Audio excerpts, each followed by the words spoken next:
you can't fail if you never give up.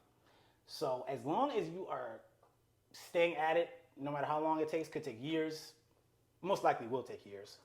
But as long as you don't give up, you can make it.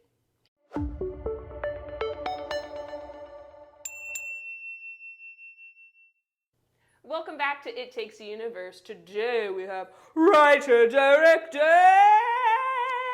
What's your name? My name is Clarence Williams IV. Number 4. Da-da-da. We're going to put a little clip here. We are gathered here on the day before Christmas to join these two in holy friendship. This wasn't the kind of wedding that I was picturing. What's up, Fly Nation? It's the DNY So Fly show. Over the holidays, I got dumped at the altar. Couldn't even spell out the word sorry. Everybody needs to hear this. Me and my sis are done with love. No to romance. No to dating. No to love. No to sex. Hold up. Let's keep that part. So we're going to start with the question, like, where are you from? And then how did you discover not only writing, but directing? Why this craft? It's a good question. It's a very good question. So I am originally from New Jersey. Okay. So from the East Coast, East Side represent. Yes, Florida. I think I would say I've always loved telling stories. I think even before I knew how to write, I would tell my parents, I would, just babble on and on about random stories. Mm-hmm. They would write it down in a notebook. And then it came to a point where they were like, look, I'm tired of writing this down. You need to learn how to write so you can write these stories yourself. Then from there, I've pretty much been writing ever since. So I think I probably have been telling stories since I was about 3. You just knew. I just knew. It's so funny how people discover it and some people are like, it's in me. Yeah. Oh my gosh. It's right here in the heart. Right in here in the heart. Okay, so then. For the directing. Yes, portion. directing. So that actually didn't happen until I was 10 years old. So late in life. I know, right? Had so much going on as a hardened 10-year-old. I decided it was time to take move that on journey. from the writing, Right. and also add on directing. Exactly. But how it came about, I actually made a project. I was doing a history project for my 5th grade class. It was about the history of Georgia. So I wrote a script. Well, before that even happened, I was kind of getting tired of the whole essay thing, and I was like, is there any way that I can kind of cut corners, do something a little bit easier? So just as a joke, I was asking my teacher, could I do this as a film, as a movie? And she was like, okay, sure. Aw. So that's where it started. So initially, the first impulse to make a movie wasn't really because I was interested. It was more so, how do I kind of get out of writing an essay?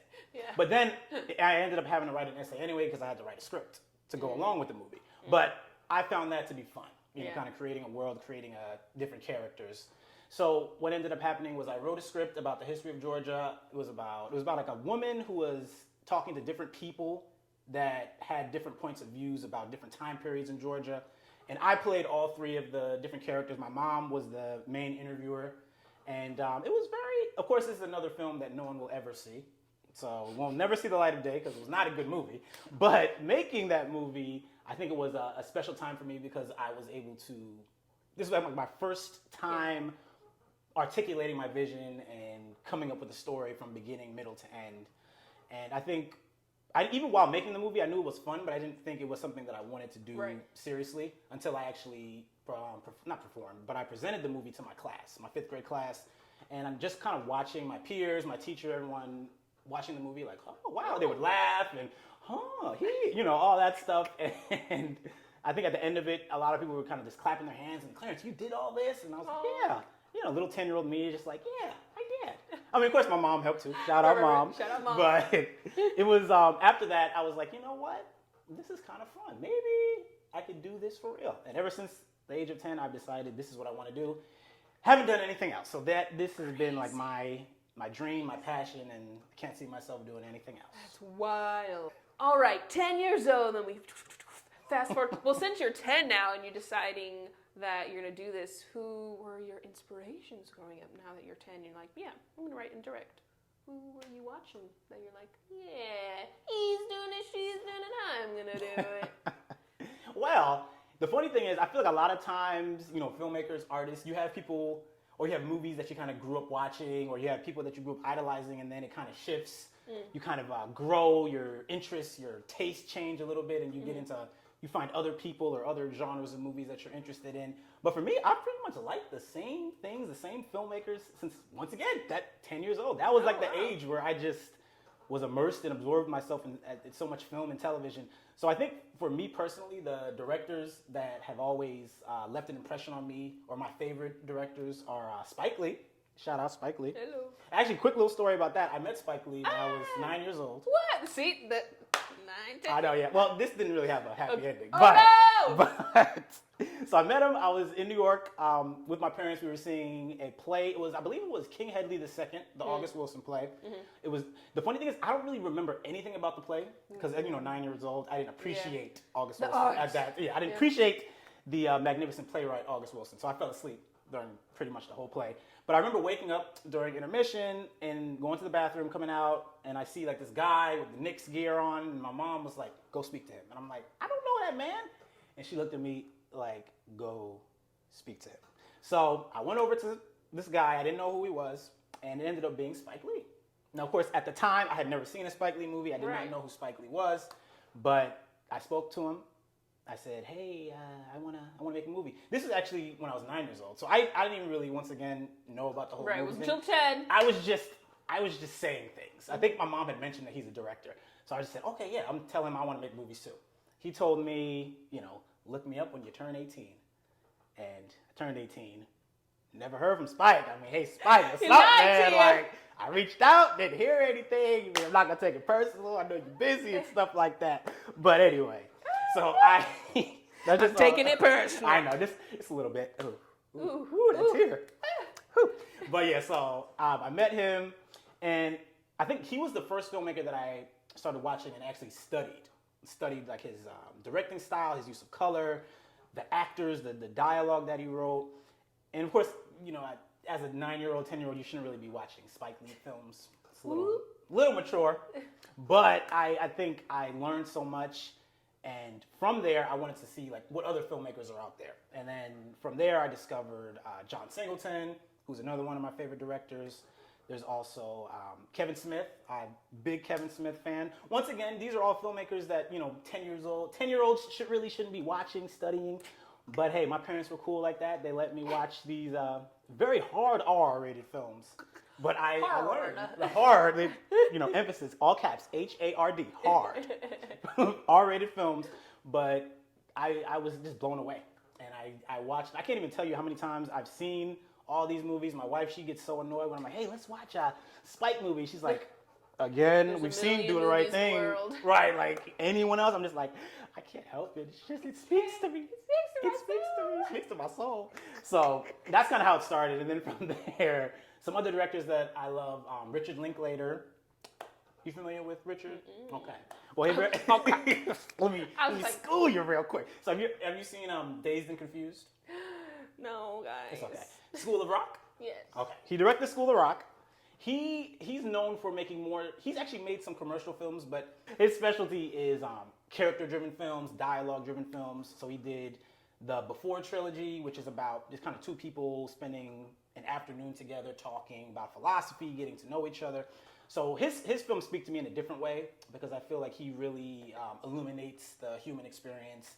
And I try to, even with my own work, try to create characters in a way that is thoughtful, kind of in a way that he creates his characters, that are, characters that are thoughtful, articulate, and not afraid to speak their truth. Yeah. So those are just some filmmakers that I would say I'm a big fan of.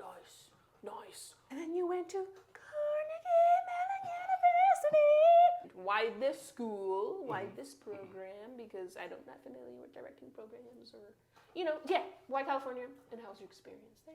Okay. Well, Carnegie Mellon is it's a Pittsburgh-based, Pennsylvania-based university. Oh. How I found out about that, I was taking a scene study class when I was a senior in high school. There was my teacher, my scene study teacher. He was actually a really cool guy. His name was Ross. He actually let me write my own scenes, and he would let me direct my classmates, and that kind of gave me a little bit of the taste for the theater world. because Carnegie Mellon is mainly a theater school, not really a film school. But for me, I think the appeal was going to a theater school and learning, the ins and outs of you kind of communicating with actors. And I feel like going to Carnegie Mellon taught me how to communicate and get my vision across and empathize with actors. And I feel like you can't really understand an actor unless you are put in their shoes. So we took acting classes. We pretty much did a lot of, as much as we could, of like classes and different activities with the actors, so we could better understand what actors go through. And I think the big takeaway from going to Carnegie Mellon was it helped me and strengthened my ability to work with actors. So I think that is, so I also answered the whole diversity question. So it was only 5 of us in my directing class. I was the only black director. Ooh. So, I mean, the one thing I will say about Carnegie Mellon is I wish there was a little more diversity. Yeah, I would say the most diversity we had, they did a few August Wilson plays. Because, August Wilson is from Pittsburgh, so he was just like that's one black playwright they were not afraid to promote, I would say. So we did a lot of August Wilson work. But I would say it wasn't as, I would have loved to see a little bit more diversity in terms of the different playwrights. Because, there's so many. Nothing against August Wilson. I think August Wilson is one of the greats. Yeah. But I just think there were other voices that definitely deserved the spotlight as well. Mm-hmm. So that's another thing that I would say we could have used a little, just a little more. Sprinkle. Just a little That's splash. why you're here, sir. Oh my gosh. Okay, so you guys, you have Williams for production. Yes. Okay. Yes. So did you know, I was going to ask, did you know you always wanted to start your own production company, or were you like, oh, I'll write and hopefully like pitch to be a writer on a TV show, or like, did you know you wanted to do that, or that kind of naturally happened? Well, so I would say, I think my dreams kind of changed a little bit. I kind of had this idea that I would go to college, graduate, and then just blow up. Right. And be like, I would say like he's the next Spike Tarantino. Right. So, that was another, I also forgot to mention, Quentin Tarantino was another favorite director of mine. Also a director you shouldn't be watching at 10, but just anyway. But back to this question. So I would say I had a goal for myself that I was going to go to college, graduate, and just get a picture deal and just kind of go right off into the sunset, directing movies and living my best life. Yes. Didn't work like that. Yeah. So there was a lot I think I ran into, and I think you can also empathize with this as well. It's just there's so many people in the industry that tell you, hey, I'm a producer. Hey, I have some money. Hey, let me see your script. Or hey, let me help you get to the next level. They don't do anything. Right. They ghost. Right. Or the people that talk the biggest game can't back it up. Yeah. So I dealt with a lot of that. And I think out of frustration, I was like, you know what? I can't wait around for people to help me. I need to help myself. Mm-hmm. And actually, if I can quote my mentor, his name is Ken Sagos. So shout out to Mr. Sagos. He said, don't chase Hollywood, let Hollywood chase you. Mm. And I think that's just a little nugget that I can just share for all of the artists out there that are struggling and that are kind of waiting for those opportunities to come. Sometimes you can't wait for them. You got to just do it yourself. Especially with these strikes. They don't care about us. They don't really care. Got to shout out to Michael Jackson. Right. Hey, got to shout out everybody. But yeah, so I would say that is where I decided I kind of needed to do my own thing. And that's when Williams IV Productions was born.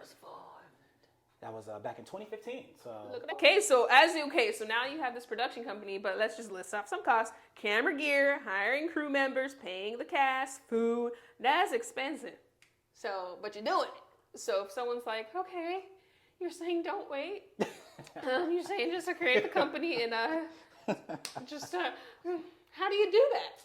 So yeah, if you want to make a solid film with something that it can really stand out and that can go into festivals and get distribution, you're going to need, a director of photography, cinematographer. You're going to need professional equipment. You're going to need a sound mixer. You can't skimp on those things. So it's definitely, of course, if you are a filmmaker or someone that wants to create films, I would always say, go for it. But you have to go for it knowing you're going to have to put some skin in the game. And what that means is you're going to have to self-finance, whether it means saving up some money or whether it means holding off on shooting things for maybe a year or a couple months until you are in a comfortable position to bring your story to life, you're gonna have to do whatever you have to do Takes money to to get it make made. money. It does. It takes money. So now, technically, you can get to a place where you're fortunate enough to where you have like private investors or you have other people, grants, submitting to contests. Sometimes there's a short film or feature length script contests where you can win a prize, and that prize can be monetary. So, and of course, you can't complain about that. Who doesn't want to win some money? Right. So there's a lot of different ways to go about getting your projects made. But I think if you really don't want to wait, I say your best bet is to invest in yourself.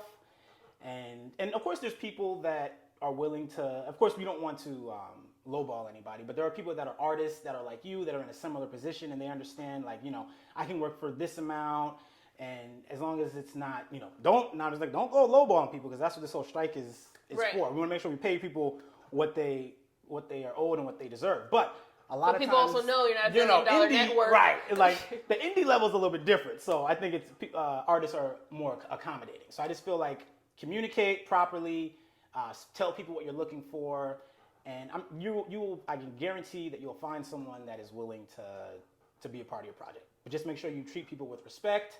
Make sure you have fun on set, and make sure you pay people. That's the gist. Pay people. So, great advice. So basically, you have to have the funds to start your company and get the gear and pay people.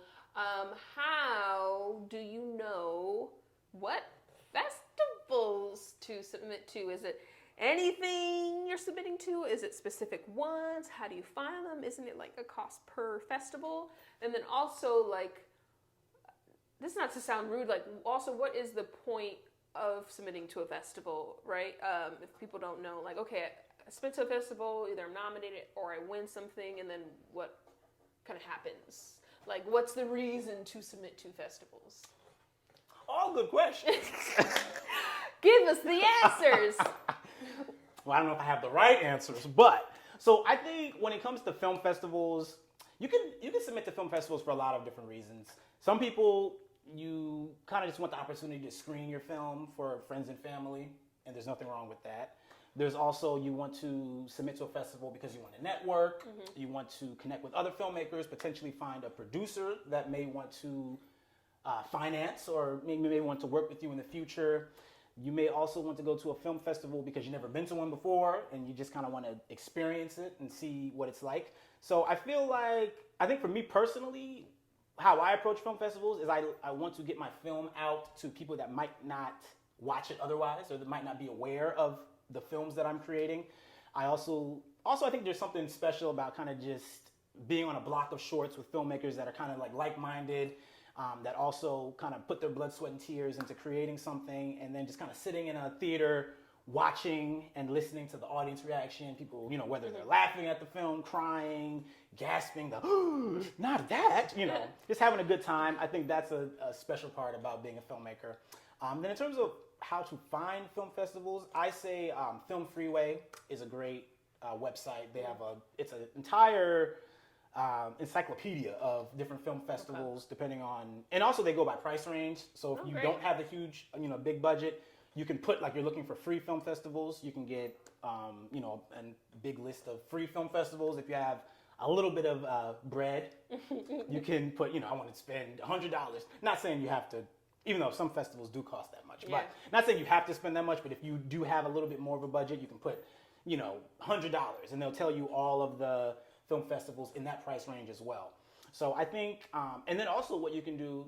So one thing that we get as, since we have our own production company, and my wife and I, and since we do have a lot of films that we've created and submitted, we actually get approached by film festivals. So they say, like, oh, we have a free waiver for you. Nice. So you can submit for free, or you can submit for 35% off.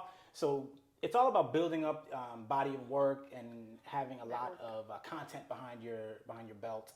So it's not an easy process, and it's not an overnight process. This took years to build. Yeah. But I say start with Film Freeway and kind of just explore and see what types of festivals are suited for the type of film that you're creating. Cool. That's literally the exact answer, because, I was like, dang, if I got started, I would have no way of knowing, like, which ones are legit or credible. So cool. There's the answer. And there are some scam film festivals as well. So be aware of the festivals. Do the research. No, honestly, you got to do your due diligence because some festivals that not to knock any new festivals because you got to start somewhere. Yeah. But I say be mindful of the festivals that say like it's only been running for a year or only been running for a couple months. Oh. Because it's hard to kind of track something like that because if it's new, then they won't have previous festivals to look into. So I would say just kind of be mindful. Yeah, wait a little bit. Yeah, wait. Submit to them a little later. Wait, yeah, let them grow. Let them grow a little bit. Oh my gosh. Okay, so you've sold a bunch of scripts and recently to BET, that's what's going to be coming out. So, okay, what the heck? Okay, yeah, how does one even sell a script? Like, what is that process? Like, yeah, so if I'm like, okay, in my bedroom, I wrote a whole thing. I'm like, Clarence, I wrote the next big film. What would be my next step? How do I find people that are interested or credible people? I don't even know this process. I feel like being a writer is so hard. Oh my gosh. It is. Yeah. So actually, before I even say that, I have to say, even though like I love writing, it's one of my greatest loves in life. I gotta say, you have to have tough skin to be a writer because I can't tell you how many times I've been rejected, how many times I've submitted scripts, have not heard anything. To this day, I have not heard back on certain scripts from certain companies. You know who you are. So you have to be mindful that you can't take it personally. You can't be like, well, I'm not gonna make it. I'm a terrible writer because they didn't answer me. No, you gotta just realize everyone's path is different, but the name of the game is persistence. You have to be persistent.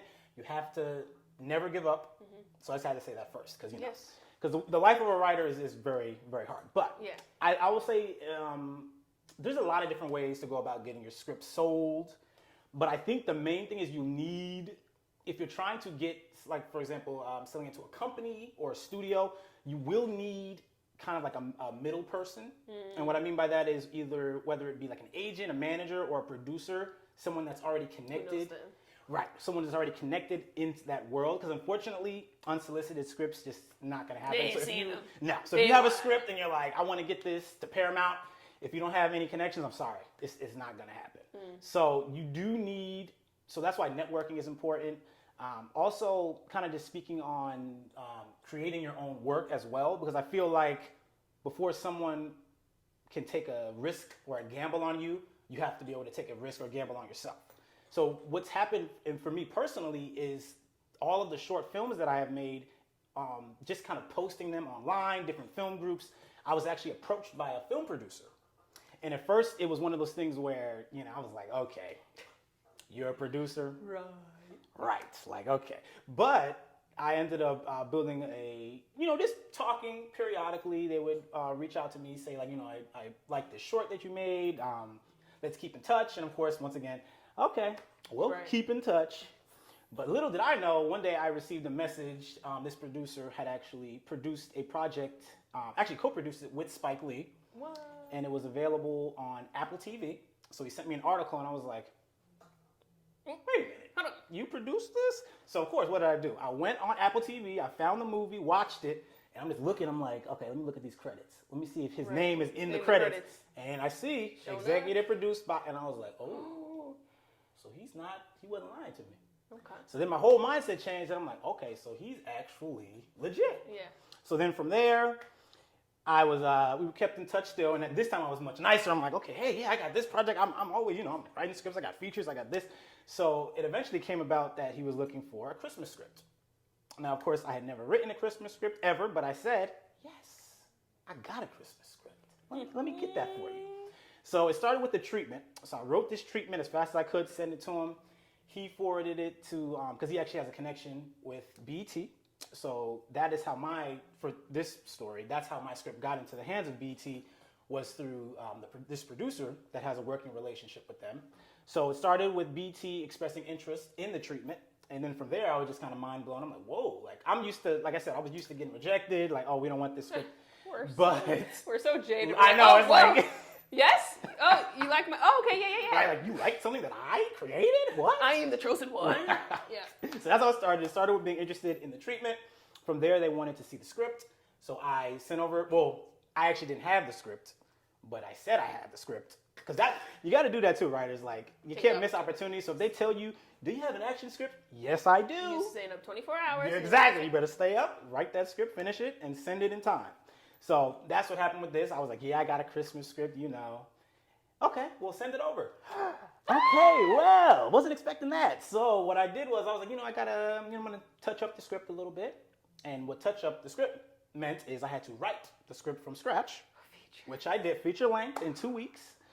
And I sent it, not thinking anything of it. And then I would say like about a month later, I received an email saying that BT would like to move forward with the Christmas script.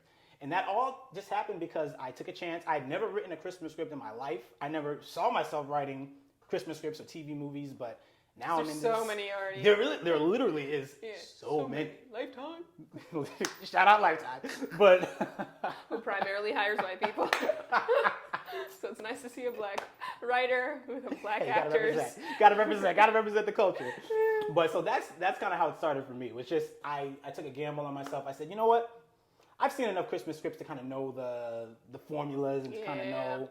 Not to say like I wrote the greatest Christmas script alive, but it was just I kind of knew. There's a roadmap. Right, there's a roadmap, and I put a little bit of my own personal flair, my own love of characterizations and dialogue. I put that in there to kind of make it stand out, and thankfully it worked. And my film So Fly Christmas comes to a BET Plus near you on November 23rd, Thanksgiving Day. So please watch it so I can make more movies, make a living. Yay! So proud. And just for like people like me who don't know, what's a treatment? Oh yeah, good question. See, when you've been doing it for so long, you don't even realize like the littlest things other people don't know. So I've learned that too, where I'm like, yeah, everyone knows what like an extra is, or a callback, or background, or da da da, and I'm like, no, at one point, not quite. Yeah, so what's the difference between, full script, I'm assuming the whole script. So full script is the entire project with characters, dialogue, beginning, middle, end. A treatment is pretty much like a very detailed summary. So essay? So you're kind of like an essay. So you have 3 acts and you write pretty much everything that happens in the script. So everything except the dialogue. So you'll say like such and such wakes up, they go to the store.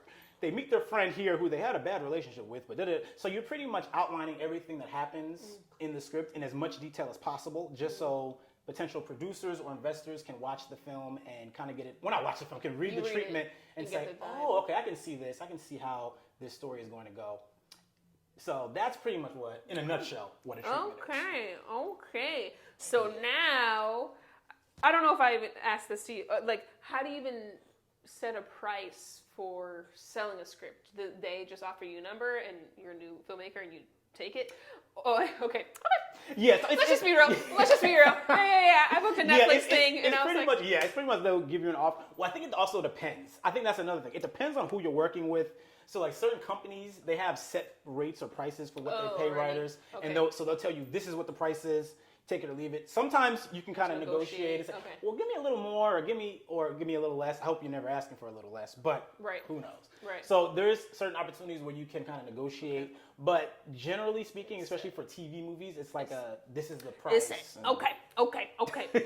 So you've sold things now to BET. Do you, Clarence, ever have imposter syndrome? I do. Okay. How do you get past those thoughts? Getting deep now. That's a deep one. Yeah, we changing it. We changing how to do it to how you did it. Okay. Right. Let me see. Okay. Well, to answer that, I would say yes. I think definitely I do. I've dealt with imposter syndrome. I think I've dealt with it on multiple levels. So, for example, my first imposter syndrome came when So what I did was, for example, like John Singleton, who's one of my favorite directors, I studied his career.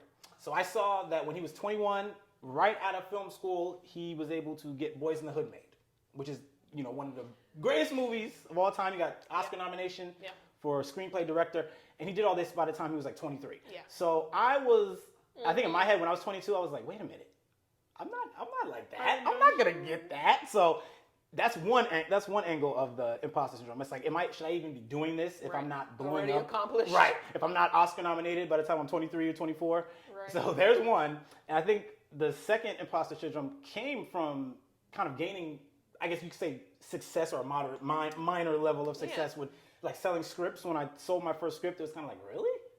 Like it's like a catch-22 because you believe in yourself, you want to be successful, but then at the same time, it's like, wait, like. It's because we get to know so much. Yeah, it's like, I mean, is it really so when it a does good happen, script? Like, am I really? They really want to like pay me to write? So I think I dealt with that a lot too because it was like I said, I believed in myself. I knew I always wanted to do this, but at the same time, like you said, I'm so used to rejection. It's just like, when you do get some yeses, it's like, nah. They're not saying yes to me. Like, nah. It's a mistake. Right. It's like, nah. It's the other Clarence. So I think it's a fine line, but I feel like at the end of the day, you have to know that everything happens for a reason. Everything happens because you worked hard for it. So I try to tell myself, like, you worked hard. And even though, like I said, I've sold scripts, but I'm like, by no means am I like a professional. I'm not, 100 millionaire, all that stuff. Like, no, I'm still, You're a professional. Okay, well, if you say so. But I like to You don't need to be a millionaire to be a professional. It's true. But of course, that's the dream. Yeah. Is that all that money, that cash It's money. But yeah, so I think approaching it from that standpoint, where it's like I've worked hard, I've gotten a lot of no's. You're bound to get a yes at some point, and that's kind of what I took from it. Is like, no, the yes you were supposed to get a yes. It may have taken longer than you anticipated, but the yes was going to come because you never gave up. So that's kind of how I calm myself down when I get in the mindset of no, I'm not good enough. Put in the work. Right. I'm not. My scripts aren't good. I'm not good enough to get something sold. I have to tell myself, like, no, you know what you're doing. You got this. You got this, brother. Like, do it. When do you feel the most inspired to write? When is it like coming to you like, bah, bah, bah, bah? And then when you get writer's block, how do you get over the block? Woo! I think for me, how I battle writer's block is I just stop thinking about it. So if I'm stuck on a story or how to end something, or if I'm stuck on like the middle act of my script, I'm just like, you know what? Close the laptop, go do something else. And this usually always works for me. I just let it go. I'll watch something, just forget about it. Then I'll come back later and the idea hits me. Or I'll think about it like in the middle of the night. I'll be asleep, wake up. Oh, there we go. But of course, I'm too sleepy to go back and write it, but I'll remember it for the Wake next Christina day. up. Right. Help me. Help me, please. No, so that's pretty much what I do. I just leave it alone. I can't. Or sometimes what I do too, I'll talk to my wife, Christina. Shout out, Christina. Hey. I'll ask her, because she always gives me advice on stuff. We give each other advice because she's also a writer. And sometimes that's the best way too, just to kind of like sit down, talk out your ideas, and you'll have somebody else that is not afraid to tell you, that sucks, or yeah, that's a good idea, do that. So it's a little bit of both. It's a little bit of just kind of talking it out, but it's also relaxing and just not thinking about it. And then usually it'll emerge in the cabeza. Wait, I forgot the other question. Yeah, I ask a lot of questions. No, so I'm saying, okay, so then when it's the opposite of that for you, is there like a time of day or a place where it's just like, I'm inspired, and it's just coming out of your fingertips? Well, a big motivation for me to write is getting paid. So if I got a deadline, I got to submit a script by this time, I'm going to finish that script. So there's that. But I think just if I'm writing like a spec script is a script that you're writing not specifically for a network or company. It's just a story, an original script that you're writing on your own with the hopes of getting it produced or financed. Gotta throw that because Of course, so we can explain. So whether it's a script like that, I feel like the best inspiration that I have is sometimes I would just watch movies, watch my favorite movies, or watch a new movie that I like, and I'm like, oh, I like how they did that, or that was a cool twist. Usually, and I think what does it for me too is if I see a movie that's very well written, that has like really good dialogue, it's kind of like how like athletes, when you're watching like Michael Jordan or an athlete that you really love, it just gets you hyped, like, ooh, I want to go out there, I want to play. That's kind of how I am when it comes to film and writing. If I'm watching a film that's like very well made, and well written, I'm like, ooh, like I want to write, like let's go. Let's go. So so I think that's a little bit of I think that's how I Get inspired. approach and get inspiration. Okay, so you guys, according to IMDb, but could be more, you've been nominated over 80 times in film festivals and won over 50 of them. So that's more than half, y'all. What does that mean to you?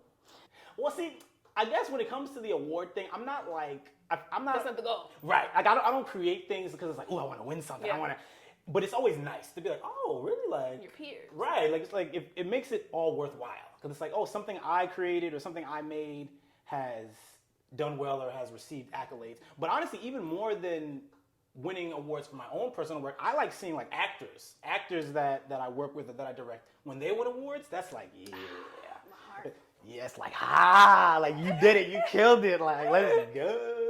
So that's something that I get more excited about that, seeing like the actors win than seeing, me win like an award for best writer or best director or You're something. like, whatever.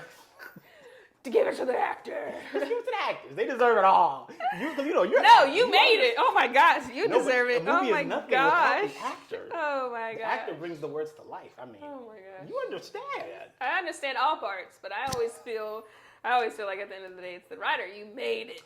Well, I mean, yes, there's no movie without a script, but there's also no script without an actor. Ooh, drop a bar. Mic drop right there. Yeah. Oh my gosh, she's a rapper. Okay.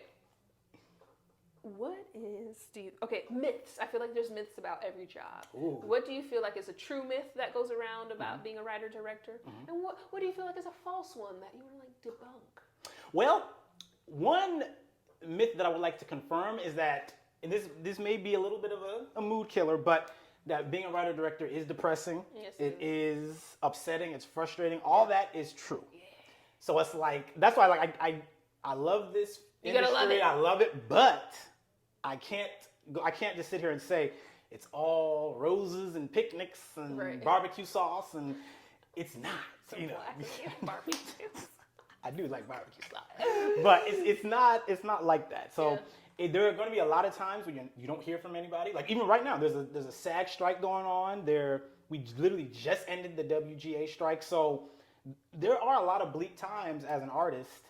And I'm sure you understand as well, like there's a lot of times where she's like, what am I doing? Like, why am I putting, myself into this industry when it doesn't care about me? Right. So just to get that all out of the way, I just have to say like that is something true. that it comes with the territory. There's going to be times when you hate your life. There's going to be times when you hate what you're doing, but there's also going to be times where it's like, this is beautiful. Wow. I love this. Like I can't see myself doing anything else. So you got to take the wins and the losses, and I think the takeaway though is it's all going to lead to something good. That's what I like to tell myself. But that is an example of a myth that is true. Now, a myth that's not true, I think a lot of people think that directing is just literally sitting in a chair, action, cut. That's a wrap. Right. Like I feel like as a director, you got to do a lot. Like one, you have to make sure the whole set runs smoothly. So that's why I would consider myself like a silly director. People that work with me, too. Like I'm silly. I like to play around. I like to keep things light because I feel like the director sets the tone. So if I'm in there yelling at people, sit down, get on set, say the lines, no one's gonna want to work with me. But if I'm like, hey, what's up? Hey, okay, we're gonna do this scene real quick. I feel like it's a different vibe. Yeah. And I feel like people are more willing to open up and have a better time on set knowing that the director, of course you still have to be the director, you still have to take it serious when the time comes. But I think there's also a lot of time for levity in between takes, or just kind of like, especially if you're doing something really dark or really dramatic, to kind of just break the tension and kind of, put on some music or just talk to the actors and the crew and just make sure everybody's good, check in with people. So yeah, I think as a director, I just have to say it's not just sitting around and saying action, cut, let's all go home. No, you're in charge of the pace of the set.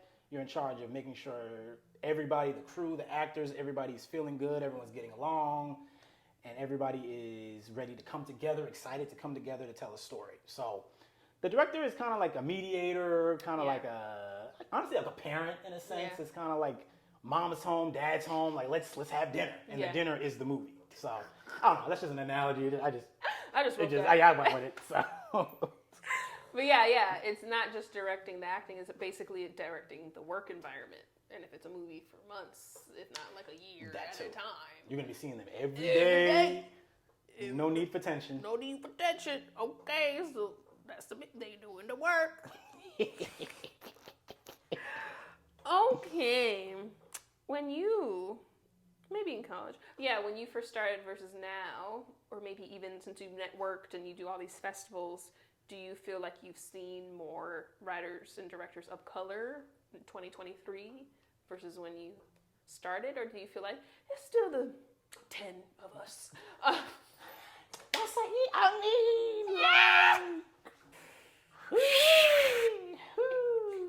I mean, that's a loaded question. Because I feel like, I want to say no, not a lot of change, but a part of me is kind of like, yes. I feel like I've seen certain movies or certain directors come out and I'm like, oh, like a black woman directed that, or hey, a black man my age or younger than me or older. So I feel like I feel like it's scattered. Is it more or is it the same essentially? I mean, I'll say it's a little more. I feel like I have seen it a little more, but it's not as much as I'd like. I would love to see a lot more, but I feel like there is progress made, but of course we can always have more progress. I'll put it like that. We'll put it like that. Yeah, just like in your personal experience. That's since how you we do do so many festivals and everything. And then you guys, the film We Can't Breathe. Why make it? And then what was your perspective on the guy POV and the girl POV in that? Because that made me be like, wow, someone is seeing this a whole nother way. Yeah, that's the beauty of film. It's like it's all subjective. So some people watch it, they get exactly what you're going for, and other people don't necessarily get what you're going for. And some people come up with their own theories about the project that you didn't even think about, and you're just like, oh, interesting. So the reason why I wrote We Can't Breathe was because one, it was written right after the George Floyd incident, or not even incident, the murder of George Floyd. Right. That, I feel like when that happened, I was very upset because every time these things happen where there's a black man or black woman that's unjustly killed by police officers, you can't help but think like that could have been me. Yeah. Or that could have been you. Or that could have, and it's just, it sits with you because it's like, what year is it? And this stuff is still going on. Yeah, so it's hard to watch. And I think what also was very disturbing about the video is the fact that it's not even that he was shot. It was that they put their knee on his neck. So he was literally suffocated on camera with witnesses. And there was a black police officer there the whole time. Watched the whole thing, just stood there. So it's just like, what? Right. How does this, why does this keep happening? And then I see a lot of times, a lot of these murders are justified. Oh, they stole, or they're a criminal, or they did this. But it's like, okay, so nobody is perfect. But that doesn't mean that their life isn't important. That doesn't mean they deserve to die. Right. And an example that I use is there was a mass murder that happened in, I believe it was South Carolina. This young white kid went into a black church. He prayed with them. They welcomed him. They never met him before, but they welcomed him into their church. They prayed with him, gave him well wishes. He took out a gun, killed, I think it was like 9 people, 10 people, and police showed up. They sat him down, gave him water, took him to Burger King. So it's like, if a black person had done that, they wouldn't have made it out the church. So that's why it's like, even talking about these things, it's very upsetting. Yeah. But at the same time, we can't ignore it. Right. And we can't brush it aside. Because I feel like that's why a lot of these things keep happening, is because we're just like, no one talks about anything. Another one got shot, or another one got killed. And it's like, no, it's not another one. It's a human being that didn't deserve that. Exactly. So I approached writing We Can't Breathe from that point of view to kind of really, one, just voice my frustration. And two, I wanted to create something that made people think. I wanted to create something that people could have a conversation about afterwards. And also going off the comment that you read about, it highlights both issues. One thing I tried to do, because the movie is very much a debate, so you do see different points of views, different perspectives. I wanted to, when I write it, I don't write it from the standpoint that, the male character, the Cam character is right and the Angie character is wrong. Yeah. But of course, when you watch the movie, you're writing it when both people think they're right. Right. Yeah, that's exactly how you got to approach it. It's like what she's saying, whether you agree with her character or not, she genuinely believes these things, and she's not right. Yeah. And she's not approaching it from a negative place, even though it may come off as negative.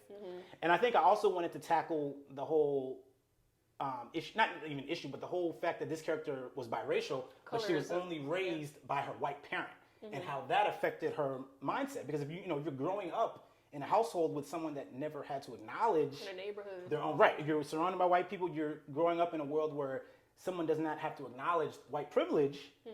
You're not going to have to. You're going to be the same way. Right. So it's not even that she's a villain. It's just Yeah, that of course. she just has never experienced these things. Yeah. So her boyfriend, the Cam character, he's trying to explain to her, but of course, because she has her own way of thinking, they clash. So I think that's what I wanted to really tackle, was just like the disconnect when people have differing opinions, but they're not willing to necessarily hear one another. They more so want to just combat and fight and not understand. Because I feel like both characters were not coming from a hateful place, but Yeah. because neither one was really, well, more so the Yeah. Angie character, Yeah. weren't really trying to hear out Yeah. the other's point of view, it didn't end well. If money and resources were not obstacles, how would you wish to give back to your community? Ooh. Well, Well. I ain't giving back to the community. Oh my. I'm just joking. Just a little jokey joke. I think what I would do, I would create like a film fund for people looking to make short films, and a film fund for people that are looking to make feature films, and pretty much just hoping to create stories told by people that you don't necessarily hear from enough. Yeah. So that's kind of how I would give back, is I would set up funds for people of color, whether it be Black, Hispanic, Asian, Yeah. just people that you know, stories that need to be told but aren't being told. I would create a fund where they could submit their scripts. You know, we would read it, approve it, approve or pass on it, you know, whichever. But the end goal would be to finance and produce as many stories, important stories, as I can. That's how I would give back to the people. Give back to the people. No, I love it. I love it. Maybe I don't know if you've already answered this. Okay, so yes, we were talking about how the journey is ups and downs. Feels like a lot of downs. So when you're not in a good headspace, how do you get out of it? Well, I like to dance. Oh, So I sit there and do, you know, you're just crying like. I know, tears. Little Millie Watt. Right. But yeah, so honestly, no, but for real though, yeah, dancing does help. Ooh. I'm just like very bubbly. I like to move and dance and stuff. So listening to music helps. Watching, you know, just movies or shows that make you feel good, make you laugh. I feel like also too, sometimes it's okay to not always think about film. Sometimes I don't even think about it. I put it down, do something else, go about my life, Yeah. come back to it. Because, you know, if you fixate on things, it'll get in your head and then you're stuck there. So I think another way for me to kind of adjust and be okay is to just be okay not thinking about film. Sometimes I'm just like, okay, I'm going to go to the park, or Yeah. I'm going to go outside and skip, or play with my dogs. You know, something just to escape Oh my gosh. the film Yeah, world. the film. I think talking it out is always the best way to kind of process feelings. And then when that's over, dancing again. You know, you can't. Got to do a little. Go You know, I back. got to do a little something. Just a little. Go back Little to something. dancing. Oh my gosh. Okay. So since you have been to so many festivals and you know, most of your films are actors of color, people of color, why do you feel like representation is so needed in the film industry? That's a good one right there. That's a good one right there. Well, okay, so for me, I think why representation is so important is because I feel like now in Hollywood, when people think of the norm or like the everyman, every woman, the standard character that everyone can relate to, it's always a white person. Yeah. And I think that's problematic because, you know, Black people, other people of other races, they can be relatable too. Yeah. They can be, the things we go through is not any different. Well, certain things, but right. as the most part, you know, human romance, nature, right, yeah. grief, losing a loved one, just life, the ups and downs of life, we can all relate to that. So that's one big reason why a lot of the characters and actors that I work with in my projects are people of color, because I want to show the world that just because it's a Black person on the screen doesn't mean you can't relate to them. It doesn't mean that just because a Black person is in a movie, it's a Black movie that's only for Black people. Like, no. Thank you. We can be Say it again. relatable. Like, we can be relatable. And I think that's a really big thing. Like, of course, I do have my movies, of course, my projects that are about racial Right. issues, but not everything Is I that. create is about that. And so not everything should be approached to a oh, well, he just made it for black people. Oh, it's just a black movie. Like, no. Yeah, no one says that about Friends, Frasier, Seinfeld. They don't say it's a white show made for white people. They just say it's a show. It's a funny show. That's what they say. It's a funny show. Insecure is just a show. Right. But of course, because it's Insecure, it's, oh, that's a black show. But it's like, no. It's a show that's funny. And honestly, even Insecure, you can relate to Insecure. Everybody can relate to Insecure. Everyone who has not felt insecure in their life at some point. Right. You see what I'm saying? You see what I'm saying? I see what you're saying. You tell the people. Hey, I tried. Tell the people. Okay. A few more questions. What are you the most proud of in your career? And what are you the most proud of outside of your career?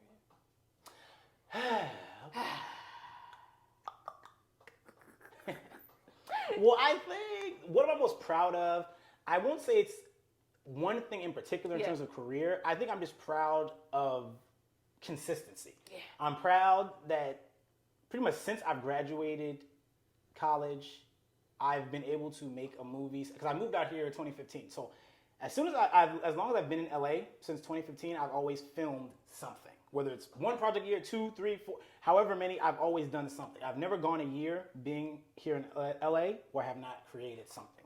So I'm just proud that I've been consistent, despite hardships and despite different things that you can't prevent, I'm still able to do something creative. So I would say, career-wise, that is one of my proudest moments. Now, my personal life, I think one thing I'm proud of is honestly just being in a healthy marriage, just being with somebody that's also an artist that can relate, can understand. We build each other up. So once again, shout out to Christina. I think that's important, especially as an artist. It's good to be with someone that also is in that same world as you. So your frustrations are similar, your victories are similar, you're rooting for each other. So it's good to have that support system. I would say that is, I think that would be like my proudest. And I guess also another thing that I'm really proud of is just that I've always loved to dance. So I'm telling you, that's another thing. I've been doing this since I was a youngin', before I even knew how to walk. I was just so, that's one thing. It's always healthy to move, to dance, and do a little bit of this, a little that. I gotta do a little something. I'm proud of myself. I gotta do a little something. Oh my gosh. So you may have already said it, or these two answers may be the same. I don't know. Up to you. What's the best piece of advice that you've gotten?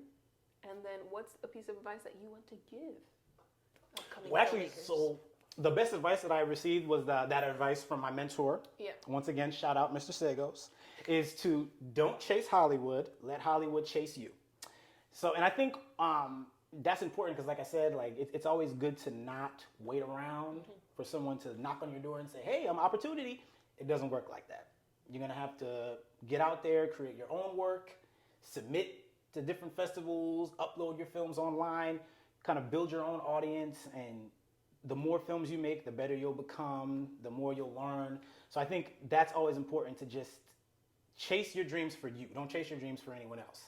And I guess the piece of advice that I would give to filmmakers or artists, any artist, actor, producer, anyone that wants to be in the entertainment industry is, I would say, you can't fail if you never give up. So as long as you are staying at it, no matter how long it takes, could take years, most likely will take years. But as long as you don't give up, you can make it. Yes. And I think that's the takeaway is keep at it, follow your dreams, and do your thing. Do your thing. Do your thing, Sade. So It Takes a Universe to Raise a Star is all about the fellow stars in your life, right? And together as a community, we make the universe. So I always like to ask, who is a star in the beginning of your journey when you're like, I think I'm going to do this? Yeah.